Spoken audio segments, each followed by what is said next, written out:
e vamos repercutir essa condenação de Misael Bispo de Souza, conversando agora com o jurista Edilson Bonfim, que está no nosso estúdio em São Paulo. Boa tarde, doutor Edilson, muito obrigada pela sua presença aqui na edição das 6. O que o senhor achou do resultado dessa decisão, dessa sentença de 20 anos para Misael? Boa noite, Leilane. Do que foi mensurado em termos de pena, por se tratar de crime hediondo, ele cumpre, em tese, 2/5 da pena em regime fechado e aí progride de regime. O quanto da pena tem que ser melhor analisado. Pelo que vi na TV, pelo que foi transmitido, não me restei convencido do acerto na chamada dosificação apenatória. O que é a dosificação apenatória?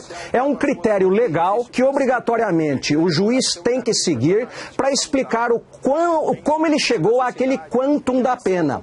Por se tratar de 3 qualificadoras, pela pena base chamada ter sido fixada em 19 anos, mostra-nos o caminho legal que a pena teria que chegar a um quantum superior a isto. Provavelmente, a acusação, com base no artigo 593 do Código de Processo Penal, interporá uma apelação para que esta pena seja, então, aumentada dentro dos critérios legais. Isto, se aquilo que foi nos dado compreender pela televisão é exatamente isto mesmo.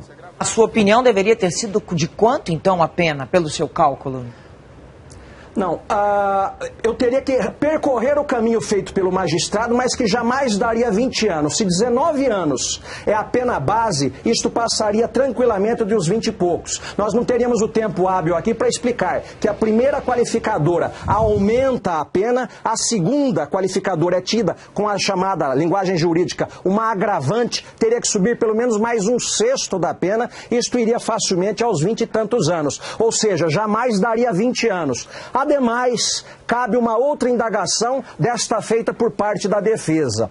Pelo que me foi dado entender, foi utilizado para majoração da pena, ou, ao contrário, para fixação desta pena, foi dito que o réu mentiu, e mentir não é um direito dele, usando-se inclusive a expressão perjúrio. A expressão perjúrio, conquanto seja do nosso interesse que haja possivelmente uma responsabilização para quem minta, não pertence ao ordenamento jurídico brasileiro. Ela está no ordenamento jurídico norte-americano e lá o réu tem a obrigação de, uma vez que prestou compromisso, ou diz a verdade, ou, se mentir, será processado por este crime. Este crime não existe no Brasil. Não existindo no Brasil, o réu estaria no direito de, tem o direito de silêncio, teria o direito de mentir por consequência. Isso não poderia ser invocado contra ele. Ademais, a mentira teria se passado durante o julgamento ou após o crime. E quando se faz a fixação da pena, nós retroagimos a data do fato.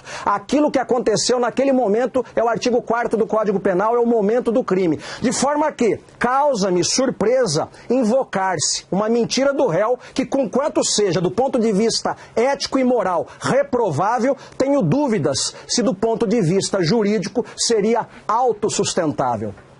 Agora, doutor Edilson, com relação ao cumprimento dessa pena, né? Porque mesmo que a pena foi fixada em 20 anos, o advogado que ajudou na acusação estava ali conversando com a gente ainda agora e disse que muito provavelmente Misael não passará mais do que 6 anos preso.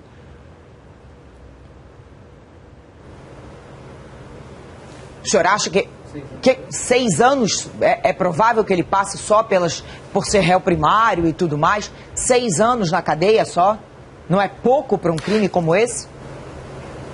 É muito pouco. Por paradoxo que pareça, é quase nada. Nós temos uma ideia, e quantas vezes já vi na televisão dizer fulano foi condenado a 200 ou 300 anos de prisão. Ora, ninguém vive isto. Então a falácia numérica já começa quando invocamos os grandes números como isso fosse a expressão da verdade. Não é. É falacioso. Por se tratar de crime hediondo, cumpre 2/5 da pena preso e progride de regime, que pode dar chegar aí 6 anos, 5, um pouco mais, um pouco menos. É muito pouco. Se nós analisarmos na perspectiva do direito comparado, qualquer nação medianamente civilizada para um crime com tamanho requinte de crueldade, com tamanho hediondez, sem a confissão e o reconhecimento do erro do homicida, do assassino, que invoca neste momento, e aí o juiz disse então da mentira, jura, invocando até a pessoa da filha para trazer o proveito à sua mentira, à sua defesa. Com esta circunstância toda, numa nação medianamente civilizada, não tenha dúvida, não trabalharíamos com números falaciosos, mas diríamos que a pena seria muito superior a esta que é aparentemente aplicada. Muito obrigada, doutor Edilson Bonfim, jurista que participou com a gente aqui agora. Foi um prazer ouvi-lo, sem dúvida nenhuma fica uma ponta de alegria pela vitória da condenação, de mais uma punição de violência contra a mulher, mas uma frustração muito grande, sem dúvida nenhuma, com relação ao tempo que de fato esse assassino vai cumprir e ser privado da liberdade dele. Obrigado, uma boa noite para o senhor.